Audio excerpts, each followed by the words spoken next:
বাংলা বাজার চর তিস্তার বুকে গড়ে ওঠা এক বিস্তীর্ণ জনপদ। নদীর কোল ঘেঁষে গড়ে ওঠা এই চরের মানুষের জীবন যেন এক বিশাল সংগ্রামের। একদিকে প্রকৃতির অনন্য সৌন্দর্য, অন্যদিকে প্রতিনিয়ত টিকে থাকার লড়াই। এই দুয়ের মিশেলে গড়ে উঠেছে বাংলা বাজার চরের বাস্তবতা। সকালে সূর্য ওঠার সাথে সাথেই চরের জীবন জেগে ওঠে। কৃষকেরা মাঠে চলে যায়, জেলেরা নদীতে নৌকা ভাসান মাছ ধরার আশায়, শিশু কিশোরেরা দল বেঁধে স্কুলের পথে রওনা হয়। যদিও অনেকের জীবন আটকে থাকে কৃষিকাজে। সেদিনও এমনই এক ব্যস্ত সকাল। রহিম চাচা একজন বৃদ্ধ কৃষক, তার খেতে যাচ্ছিলেন। তিনি ছোট থেকেই চরের মাটিতে ফসল ফলিয়ে আসছেন। এবার তার জমিতে ভুট্টা আর তামাকের চাষ হয়েছে, কিন্তু নদীর পানির স্তর একটু বেশি বাড়লেই সব হারিয়ে যাওয়ার ভয় থাকে। রহিম চাচার চোখে চিন্তার ছাপ স্পষ্ট। বাংলা বাজার চরের মানুষের জীবন খুব সহজ নয়। বছরের বেশিরভাগ সময় এখানে চাষাবাস হয়, কিন্তু বর্ষাকালে চর প্লাবিত হলে সবার কষ্ট বেড়ে যায়। চরের বেশিরভাগ বাড়ি বাঁশ, খড় ও টিন দিয়ে তৈরি, যা খুব সহজেই বন্যায় ক্ষতিগ্রস্ত হয়। তবুও মানুষ আশায় বুক বাঁধে, নতুন করে জীবন শুরু করে। সালমা বেগমের কথায় ধরা যাক, স্বামী নদীতে মাছ ধরেন আর তিনি বাড়ির পাশেই হাঁস মুরগি পালন করেন। এই হাঁস মুরগির ডিম বিক্রি করেই তার সংসার চলে। কিন্তু যখন বন্যা আসে, তার সব হাঁস মুরগি পানিতে ভেসে যায়। তখন অনাহারে দিন কাটে তার। তবুও হাল ছাড়েন না, পরবর্তী শুষ্ক মৌসুমে আবার সব শুরু করেন। বাংলা বাজার চর যেন প্রকৃতির এক খেয়ালি পরীক্ষাগার। কখনো নদী আশীর্বাদ দেয়, কখনো অভিশাপ হয়ে আসে। বন্যার সময় যখন নদী ফুলে ওঠে, তখন অনেক পরিবার ঘরবাড়ি হারিয়ে ফেলে। আবার শীতের সময় যখন নদীর পানি কমে যায়, তখন নতুন করে চাষাবাদের সুযোগ তৈরি হয়। এখানকার মানুষ নদীর সাথে লড়াই করে বাঁচতে শিখেছে। তারা জানে জীবন সহজ নয়, কিন্তু থেমে থাকলে চলবে না। রহিম চাচা, সালমা বেগম কিংবা অন্যান্য চরবাসী প্রত্যেকেই স্বপ্ন দেখে একটা ভালো জীবনের। কেউ চায় তার সন্তান ভালো পড়াশোনা করুক, কেউ চায় নিজের চাষাবাদ আরেকটু ভালো হোক। সন্ধ্যা নামতেই বাংলা বাজার চরে এক অদ্ভুত শান্তি নেমে আসে। কৃষকরা মাঠ থেকে ফিরে আসে, জেলেরা মাছ ধরে তীরে ফিরায়, শিশুরা উঠানে খেলা করে।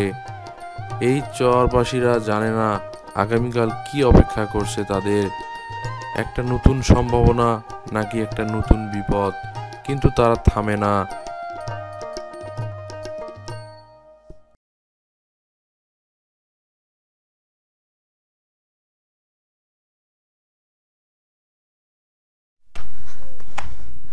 দর্শক, আজকে আমরা বাংলা বাজার চরে আছি।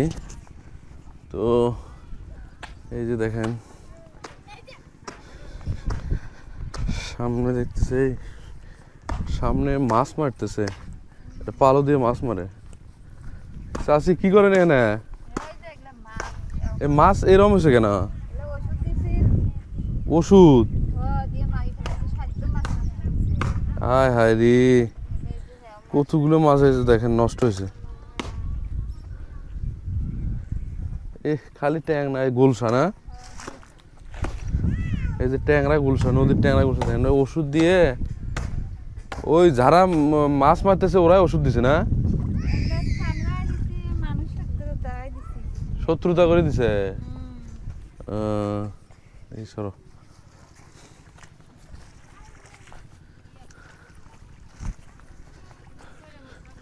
দেখেন মাছ সবখানে মরে মরে আছে। মাছ মাছ সবখানে মাছ মরে মরে আছে।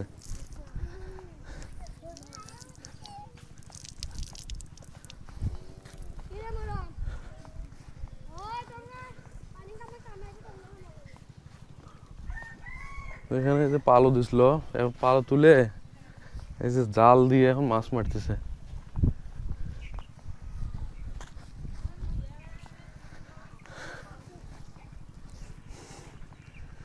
যেখানে রাত্রে মনে হয় ছিল, এখানে রাত্রে ছিল এরা।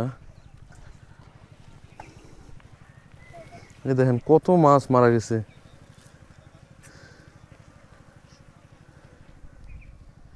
ভাই মাছগুলো মারা গেছে কেন?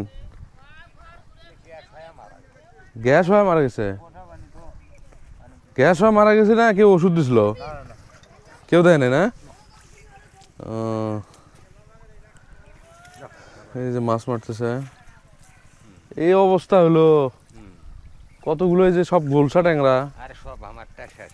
হ্যাঁ এমনি বেকার খাড়ি বাইর যাওয়া না। হ্যাঁ, ট্রাক্টরের কাহিনী। আপনারা এটা ডাকি নিয়েছিলেন না? না না, অর্ধেক ভাগ দিয়ে। ও, অর্ধেক ভাগ দিয়ে। কি অবস্থা হয়েছে! এই একবারে শেষ। এলে কবে কোন দিন হয়েছে এগুলো এরকম? দুদিন।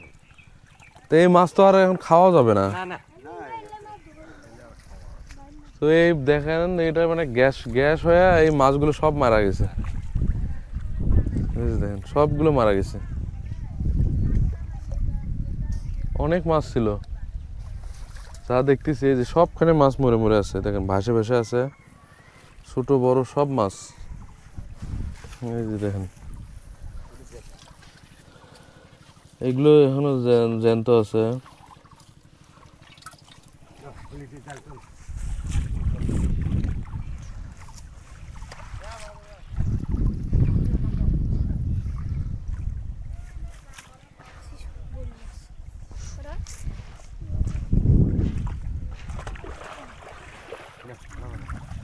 তো অনেক লস হয়ে গেল আপনাদের। লস কেন, আমার 100 টাকা ইনকাম। হুম, সব লস।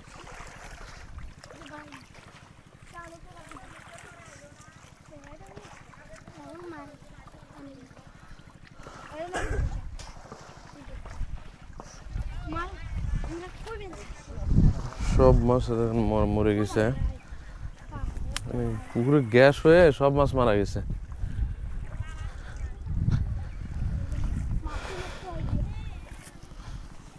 দেখেন কত মাছ এই যে ভাসে ভাসে আছে, পানির উপরে ভাসে ভাসে আছে।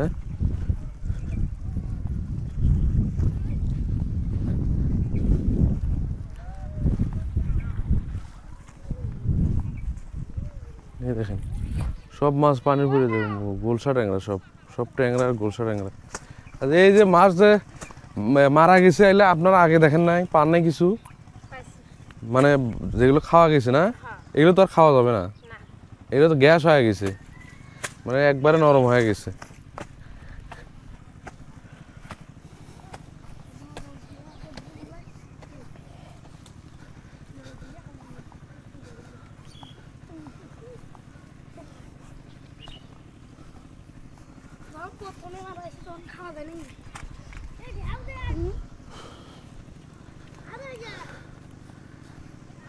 তো এটা হলো সম্পূর্ণ নদী। এই যে দেখেন নৌকা, এখানে নৌকা রাখা আছে। এই হচ্ছে নদী। এই নদী সম্পূর্ণ একবারে আপনার একবারে ওই বেলকা বাজার দিয়ে ওইদিকে চলে গেছে সুন্দরগঞ্জ হয়ে। এই হচ্ছে সেই নদী বাংলা বাজার। এই হচ্ছে বাংলা বাজার চর, আর এই হচ্ছে নদী। আর এই যে দেখেন চরের মানুষজন এদিকে আসতেছে সবাই চর থেকে।